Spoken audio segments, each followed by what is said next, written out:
Bom, hoje, encerrando a série Videntes, nós vamos falar sobre o futuro, uma tentação cativante. Então, o desejo e a curiosidade das pessoas de conhecer o futuro não é de agora, vem de tempos remotos.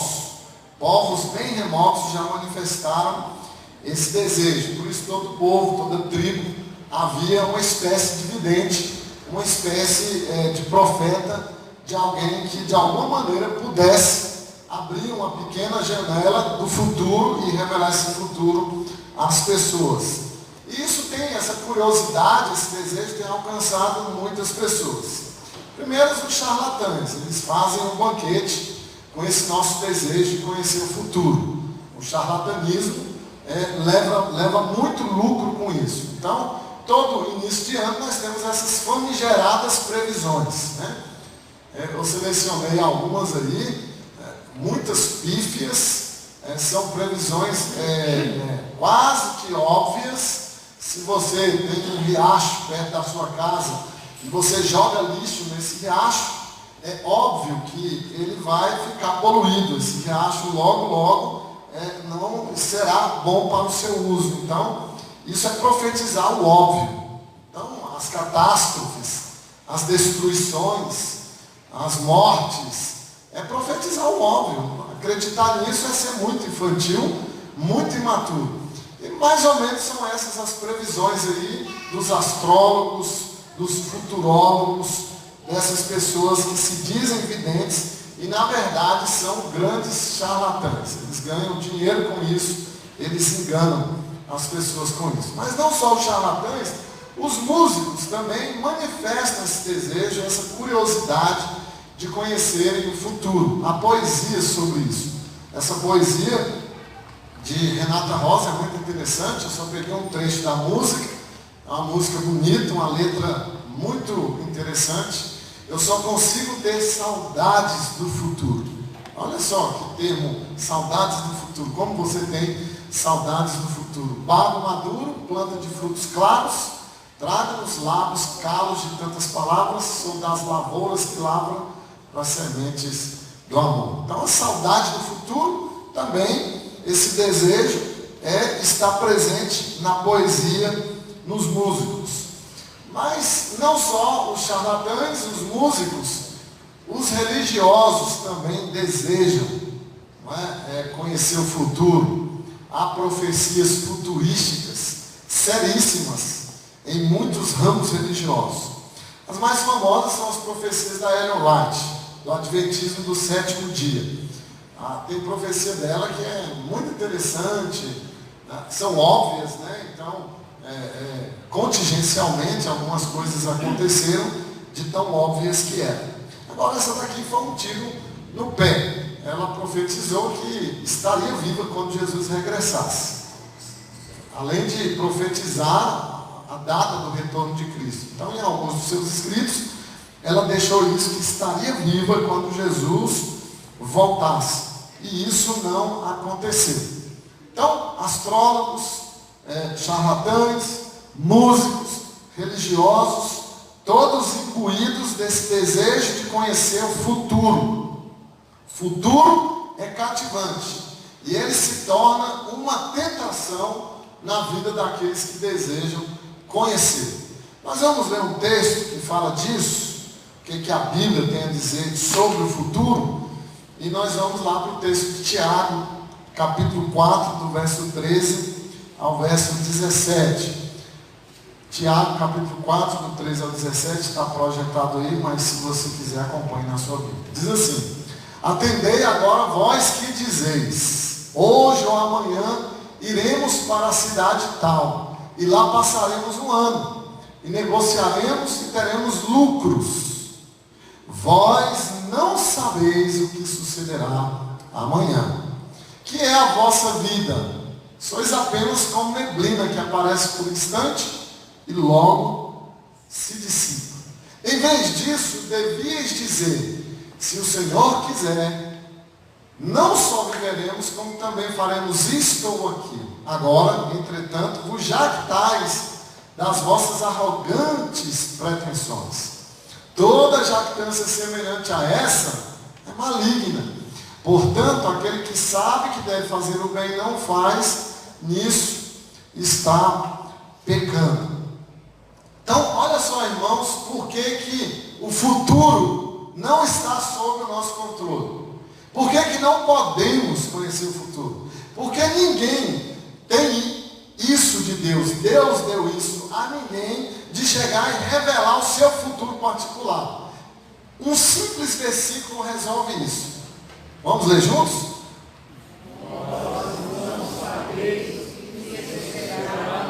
Não, de novo, né? Pelo amor de Deus.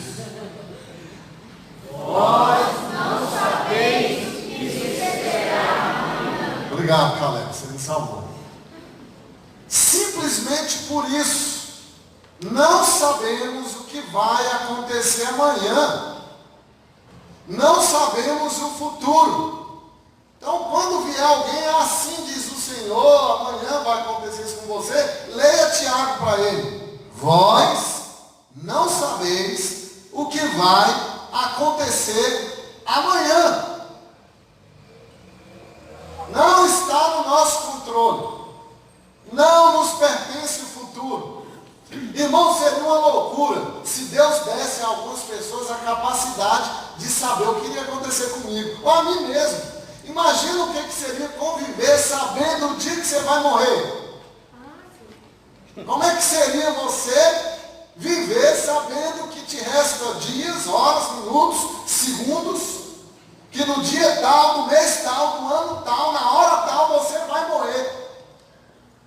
Como seria viver assim? Nós não sabemos o que vai acontecer amanhã.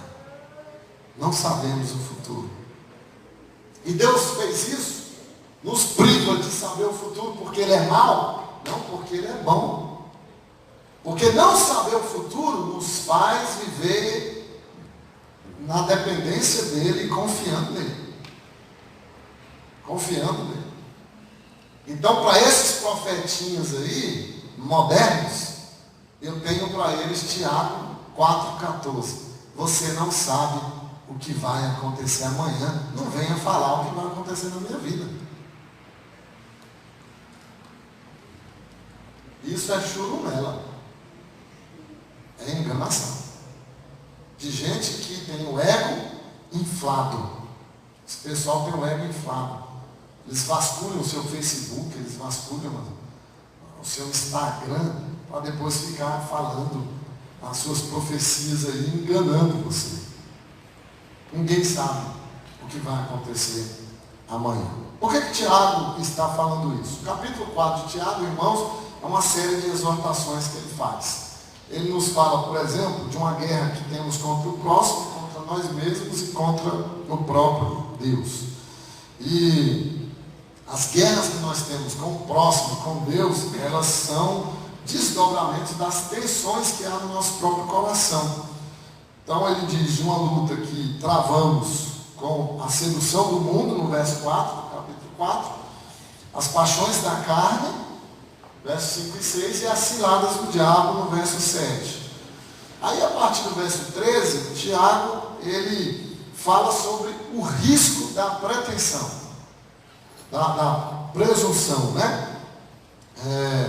Ele está tendo como foco os cristãos judeus, que eram comerciantes, membros da sua igreja, e que eles tinham o desejo de obter lucro, eram autônomos nas suas decisões e autossuficientes em relação ao seu sucesso. Então o judeu era, desde sempre, e sempre será, e sempre foi, bons comerciantes. Onde eles chegavam, o comércio florescia, e logo eles ganhavam a antipatia do povoado onde eles estavam, porque eles prosperavam muito.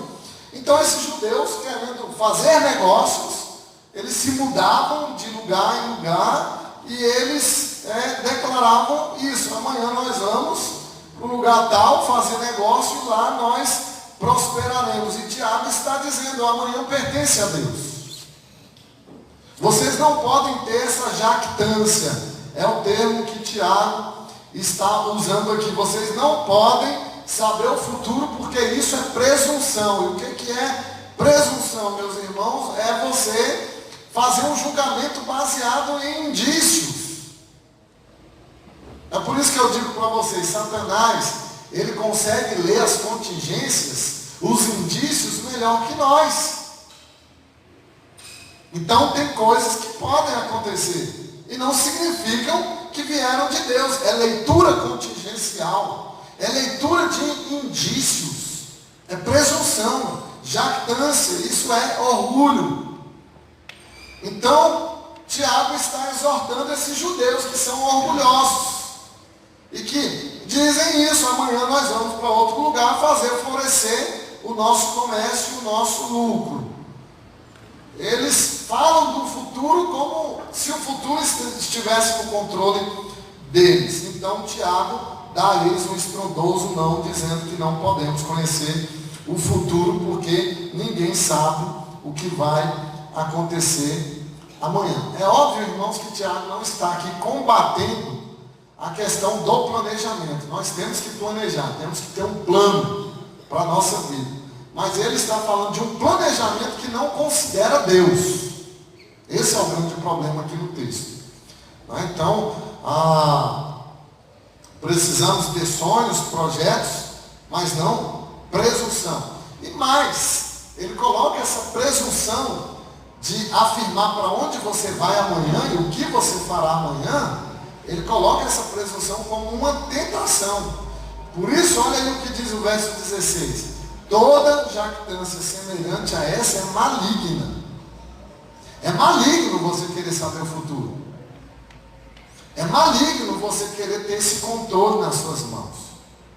Isso é presunção, isso é jactância.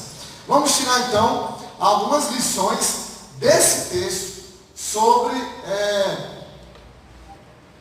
esse nosso desejo, essa tentação de conhecer o futuro. Por que nós devemos nos proteger disso? Em primeiro lugar, porque devemos ter a consciência da nossa ignorância.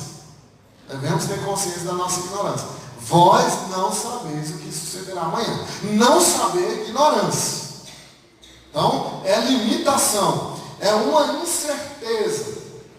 Tiago, muito provavelmente, tirou essa expressão, vós não sabeis o que vai suceder amanhã, lá de Provérbios 27, versículo 1, quando ele diz: não te glories do dia de amanhã, porque não sabes o que trará a luz. Não sabes o que trará o dia de amanhã. Então é ignorância nossa. Nós não sabemos, somos ignorantes a respeito do futuro, a respeito do que irá nos acontecer no iminente futuro, no iminente segundo. Nós somos totalmente ignorantes. Então, esses negociantes lá, membros da igreja de Tiago, esses judeus, eles faziam planos seguros para o dia de amanhã, para o próximo ano, enquanto eles não podiam ter garantia de nem sequer um dia. Então eles diziam: nós iremos, nós permaneceremos, nós venderemos, nós compraremos. E aquele que pensa que administra o futuro é tolo. Porque a vida para nós ela é incerta, para Deus não. E é por isso que nós precisamos de não conhecer o futuro e nem querer conhecer, porque precisamos viver na confiança no Senhor, de que Ele trará o que é necessário para a nossa vida. Ele dará o lucro que devemos ter, Ele dará o trabalho que devemos ter, Ele trará as perdas que devemos ter, Ele fará o futuro acontecer na nossa vida como Ele quer, e eu não tenho controle disso. Absoluto. Não tenho controle. Porque somos ignorantes. Então, enquanto você não admitir a sua ignorância a respeito disso, você será tentado a conhecer o futuro e a correr atrás dos profetas charlatães. A segunda lição que nós tiramos do texto é fragilidade. Temos que ter a consciência da nossa fragilidade. Como Tiago é um grande pregador, e ele ilustra os seus sermões, ele usa aqui a figura da neblina no verso 14. Que é a vossa vida. Sois apenas como neblina que aparece por um instante e logo se dissipa. Então, a duração da vida é uma neblina. Como é que alguém é tão frágil assim, quer ter o controle da sua vida? Quer conhecer o futuro? Quer saber o que lhe compete viver ou não viver? Somos tão frágeis. A vida é tão breve. Então Tiago está falando dessa fragilidade da vida. Jó é repleto dessa fragilidade, não é? Ele fala muito disso. Lá em Jó, capítulo 7, verso 6, os meus dias são mais velozes do que a lançadeira do tecelão. No verso 8, capítulo 8, verso 9, os nossos dias sobre a terra são como a sombra. Capítulo 9, verso 25, os meus dias foram mais velozes do que um corredor. Capítulo 14 de Jó, verso 1 e 2, o homem nascido de mulher vive breve tempo, cheio de inquietação. Nasce como uma flor e murcha, foge como a sombra e não permanece. Como é que um homem tão frágil assim pode, meus irmãos, ter a pretensão, a presunção de conhecer o futuro, de controlar os eventos futuros da sua vida, de saber o que é melhor para você, de querer ser conselheiro de Deus? Então, essa presunção, ela é de fato pecaminosa, se não satânica, por isso, porque é fazer de você mesmo Deus, o seu Deus, controlar os eventos da sua vida. Alguém tão frágil assim, como a neblina, não pode ter essa presunção. Por isso que o futuro, ele é uma tentação para nós. E para nós nos libertarmos dessa tentação, precisamos ter consciência da nossa fragilidade. Mas é uma terceira lição. Precisamos ter consciência da dependência de Deus.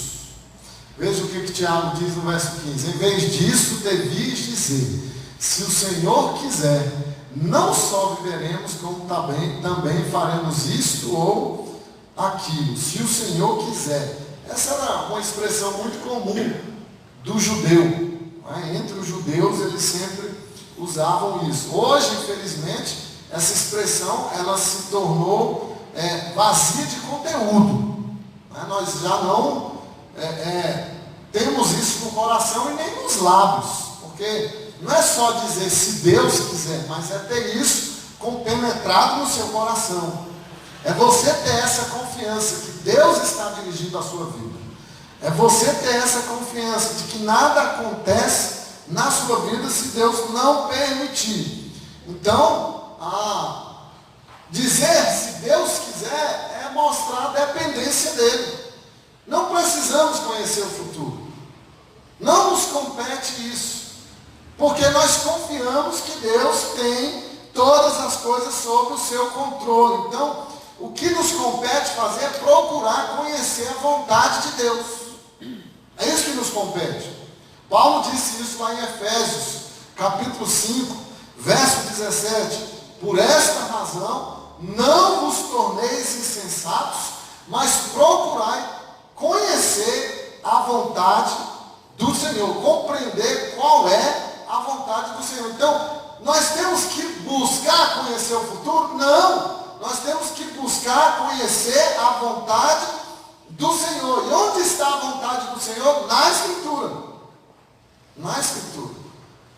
Porque alguém que conhece a Escritura, que conhece o caráter de Deus, que sabe que Deus é bom, a despeito de qualquer circunstância, que não desconfia da bondade de Deus, não se desespera. Não tem curiosidade pelo futuro. Eu vou morrer de quê? Que doença me acarretará? O que me espera o futuro? Quem fica pensando nisso enlouquece. Se Deus tem reservado para a minha morte, logo, que o seja. Se Ele tem reservado tribulações, dificuldades, que o seja. Então, compreender, irmãos, que o amanhã pertence a Deus, é reconhecer que Ele é todo poderoso, que Ele é todo bondoso, que nada foge ao seu controle. que o poder de Deus controla e direciona todos os acontecimentos da minha vida. Sejam eles quais forem, servirão para que Deus cumpra o seu propósito na minha vida. Então não tenho que me desesperar, não tenho que ficar tentado por conhecer o futuro. Eu só tenho que depender de Deus. E que você se encha disso, dessa dependência. Não só de falar, isso não pode virar um clichê, se Deus quiser, se Deus permitir, mas que de fato seja uma fonte que jorre do seu coração. Uma convicção plena de que Deus está no controle da sua vida e você não tem que temer o que virá. E o que vier, vem das mãos do Senhor. E é para o nosso bem. Agora, algumas aplicações dessas 3 lições para ficar bem assentado no nosso coração. Primeira aplicação que eu quero fazer a respeito da tentação de conhecer o futuro é: não seja ansioso. Não seja ansioso. A ansiedade, irmãos, no fim das contas, no frigir dos ovos, é viver o futuro antes de que ele chegue. Isso é ansiedade, excesso de futuro. As coisas estão no lugar, mas na cabeça e no coração do ansioso, tudo está se derrubando. Porque ele tem excesso de futuro no seu coração. Ele vive as dores que ainda não chegaram. Então você não precisa saber o futuro, você precisa confiar. Mas muitos cristãos, inclusive, cristãos, eles têm um relacionamento com Deus, eles buscam a Deus como as pessoas buscam o horóscopo.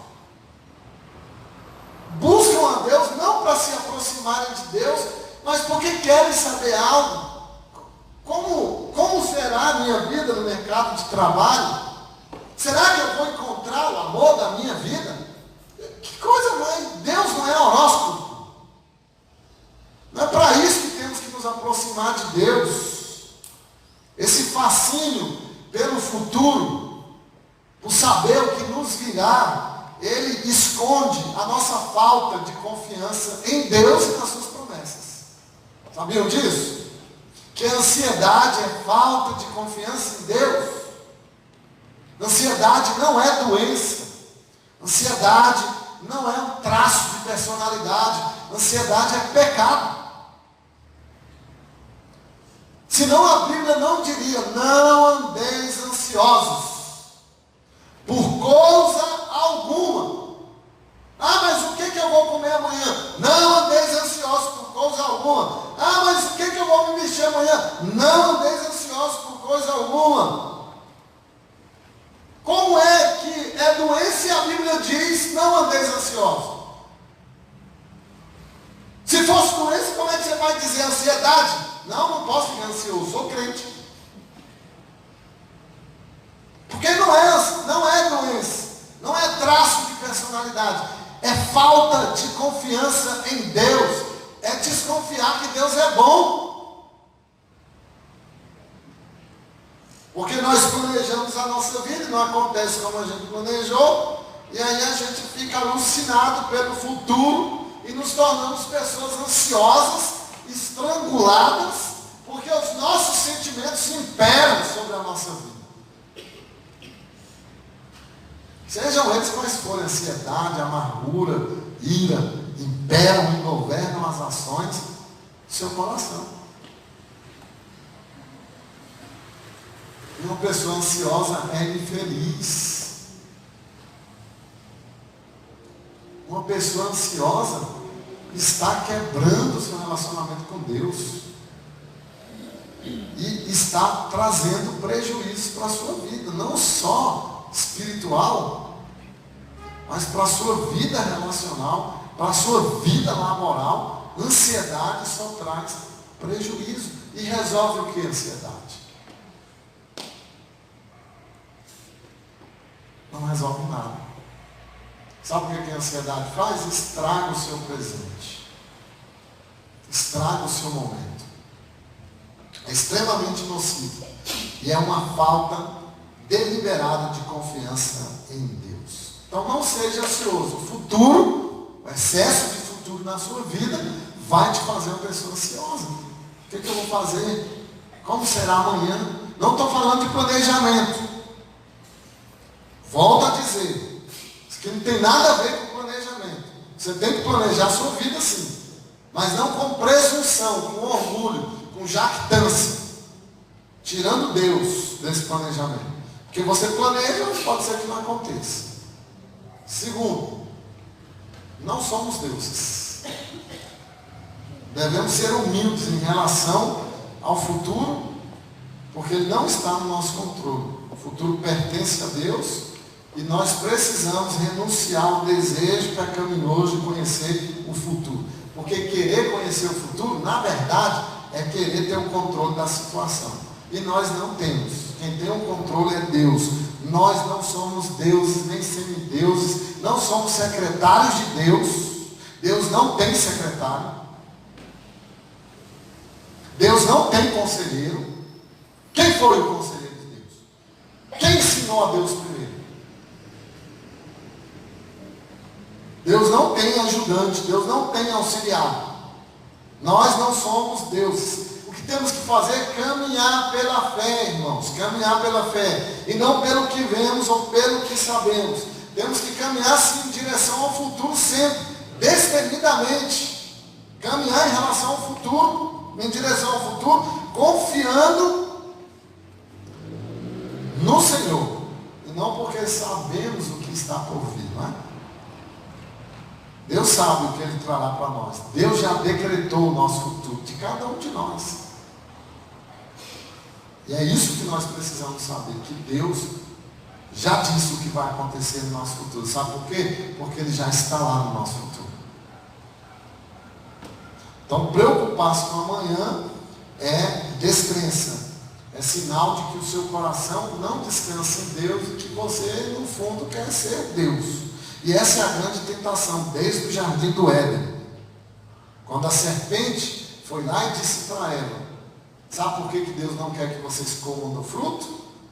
Porque vocês serão como Ele, conhecedores do bem e do mal. E aí Eva ficou tentada a ser como Deus. Nós não somos deuses. E terceira aplicação, Deus não é uma bola de cristal. Você ficar friccionando para saber o que vai acontecer. Com quem eu vou namorar, com quem eu vou casar. Se vira, isso é uma decisão sua. Abre o olho, vê as pessoas, escolhe. Você é besta. Aí você quer colocar isso, Deus vai escolher para você. Escolhe, você tem que escolher, olha lá. No final, estava no que Deus queria, mas você que tem que apetecer, querer. Então Deus não é essa bola de cristal. O caminho de Deus é um caminho de sabedoria. Nós não temos que pedir para Deus revelar o nosso futuro e nem tirar os riscos do futuro da nossa vida. Nós temos que pedir para Deus o seguinte: que Ele nos dê a força para vivermos o que temos de viver.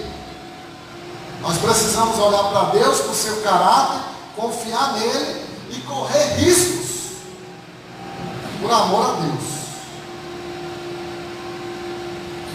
Por quê, irmãos? Porque Deus não corre risco. Então eu posso correr. Deus não corre risco. Deus planejou. E não só planejou, mas Ele executa todos os detalhes da nossa vida. Todos. Eclesiastes 7,14 é um texto que eu acho fascinante. Eu gostaria que você abrisse sua Bíblia em Eclesiastes 7,14 para nós lermos esse texto que mostra isso, que Deus não é uma bola de cristal.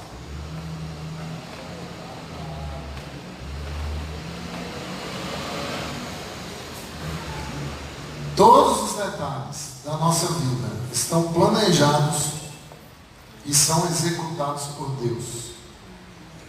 No dia da prosperidade, goza do bem, mas no dia da adversidade, considera em que Deus faz tanto este como aquele, para que o homem nada descubra do que há de vir depois dele. Esse texto encerra tudo sobre o assunto do futuro. Deus tem os dias de prosperidade, de gozo e de bem, mas também Deus tem os dias de adversidade. Deus fez tanto um quanto o outro. Para quê? Para que o homem não saiba o que vem a ele, o que virá a ele. Então, meus irmãos, diante de um Deus tão sábio, tão bondoso, tão poderoso e soberano, só nos resta uma coisa: confiar. Confiar no Senhor. E viver na dependência dele. Por isso, Tiago diz: vós não sabeis o que sucederá amanhã. Só Deus sabe. E o que ele trouxer será bom, porque ele é bom.